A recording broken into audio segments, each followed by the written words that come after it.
사랑하는 새나 친구들 반갑습니다. 여러분과 함께 말씀을 묵상할 최혁중 목사입니다. 오늘 하루 여전히 죄인이 되었을 때 이미 나를 먼저 찾아오셔서 사랑해 주신 하나님의 그 사랑에 감사하며 하나님을 사랑하고 이웃을 사랑하는 모든 새나 친구들이 되길 진심으로 축복합니다.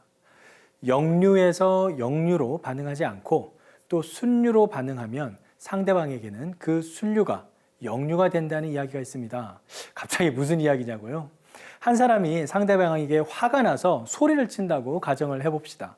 이때 상대방이 마찬가지로 똑같은 화를 낸다면 그것은 역류로 반응하는 것입니다. 그래서 상대방이 화를 냈을 때 오히려 화를 내지 않고 그저 순하게 반응하게 되면 상대방은 예상치 못한 그러한 반응에 오히려 더 놀라게 된다는 것이죠. 즉, 역류에 순류로 반응하는 것이 상대방에게는 오히려 역류가 된다는 것입니다.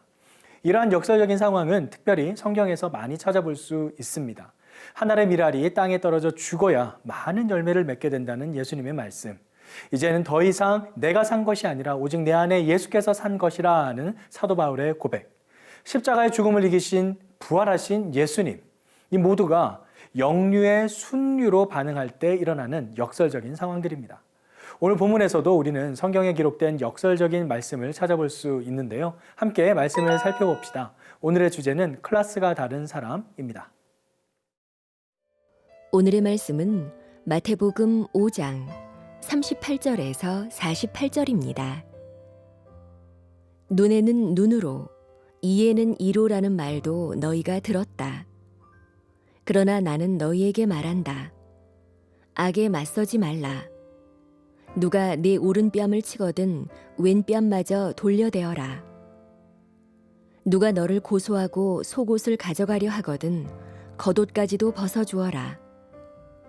누가 네게 억지로 1밀리온을 가자고 하거든 2밀리온을 같이 가주어라. 네게 달라고 하는 사람에게 주어라. 그리고 네게 꾸려고 하는 사람을 거절하지 마라. 네 이웃을 사랑하고 네 원수를 미워하라는 말도 너희가 들었다. 그러나 나는 너희에게 말한다. 너희 원수를 사랑하고 너희를 핍박하는 사람을 위해 기도하라. 그리하면 너희가 하늘에 계신 너희 아버지의 아들들이 될 것이다. 하나님께서는 악한 사람이나 선한 사람이나 똑같이 햇빛을 비춰주시고 의로운 사람이나 불의한 사람이나 똑같이 비를 내려주신다. 너희를 사랑해주는 사람만 사랑한다면 무슨 상이 있겠느냐? 셀이라도 그 정도는 하지 않느냐? 형제에게만 인사한다면 남보다 나을 것이 무엇이겠느냐? 이방 사람도 그 정도는 하지 않느냐? 그러므로 하늘에 계신 너희 아버지가 온전하신 것 같이 너희도 온전해야 한다. 어제와 계속 이어서 예수님의 산상수훈 말씀이 기록되어 있습니다. 특별히 오늘은 이웃을 대하는 믿는 사람들의 자세와 태도에 대해 말씀하고 계신데요. 38절, 39절 말씀을 함께 읽겠습니다. 눈에는 눈으로, 이에는 이로라는 말도 너희가 들었다. 그러나 나는 너희에게 말한다. 악에 맞서지 말라. 누가 내 오른뺨을 치거든 왼뺨마저 돌려대어라. 레위기에 기록된 눈에는 눈, 이에는 이라는 말씀을 인용한 것인데요. 레위기 24장 20절에는 개역개정 번역으로는 정확하게 이렇게 기록되어 있습니다.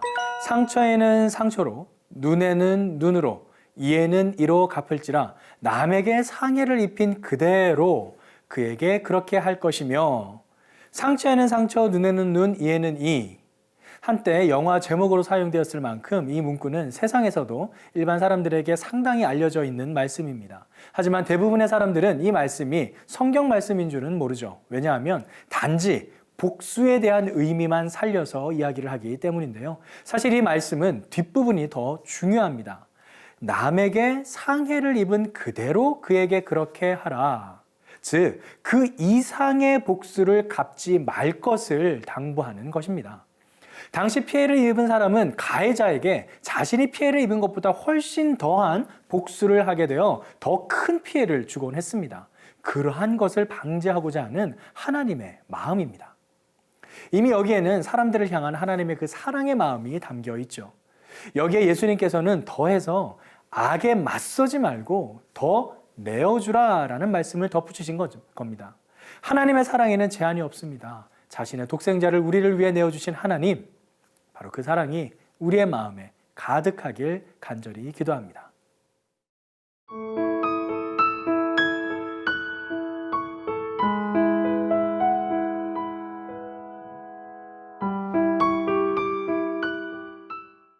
계속해서 예수님은 그 사랑의 범위가 누구나 할 수 있는 범위를 초월하여 말씀하십니다. 43절 말씀입니다.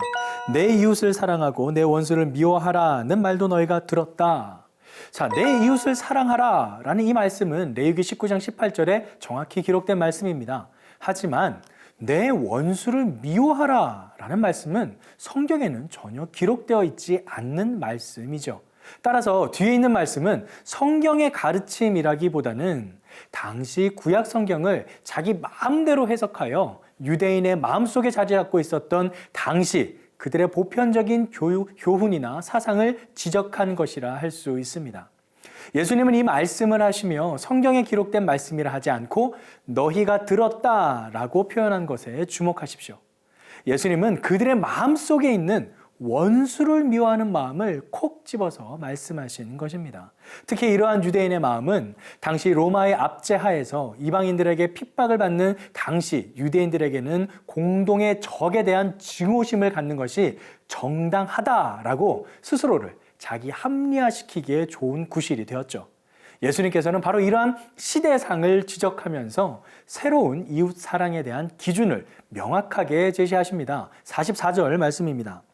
그러나 나는 너희에게 말한다. 너희 원수를 사랑하고 너희를 핍박하는 사람을 위해 기도하라. 원수를 사랑하고 너희를 핍박하는 사람을 위해 기도하라. 구체적으로 세리의 예를 들면서 세리도 자기를 사랑해주는 사람에게는 사랑을 베푼다며 자기에게만 사랑을 베푼다면 그런 사람에게만 베푼다면 나을 것이 뭐가 있냐라고 물어보십니다. 그렇습니다. 세상 사람들도 할 수 있는 것은 당연히 우리도 해야 하지만 우리 믿는 사람들은 감히 세상 사람들이 엄두하지 못하는 것을 할 때 그것이 그들에게 감동이 되어 하나님께 영광을 올리게 될 줄 믿습니다. 이것이 영류의 순류로 반응하는 믿음의 사람의 고백이 될 것입니다. 오늘 하루 나에게 허락하신 관계 속에서 세상 사람들이 감당 못하는 사랑의 실천으로 하나님을 사랑하고 또 이웃을 원수까지도 사랑하는 모든 새나 친구들이 되길 간절히 기도합니다. 함께 기도하겠습니다. 사랑의 아버지 하나님, 오늘 예수님의 산상수훈 말씀을 통해 내 자신을 내어주어 훨씬 더 큰 사랑을 보여주신 예수님, 그 사랑을 따라 본받아 살아나가는 우리가 되기를 소망합니다. 원수를 사랑하는 그 말씀에 순종하여 나의 이웃과 친구들을 사랑하고 품는 우리 모든 삶 되게 하여 주시옵소서. 그렇게 하실 주님께 우리의 삶을 올려드리며 예수 그리스도의 이름으로 기도드립니다. 아멘.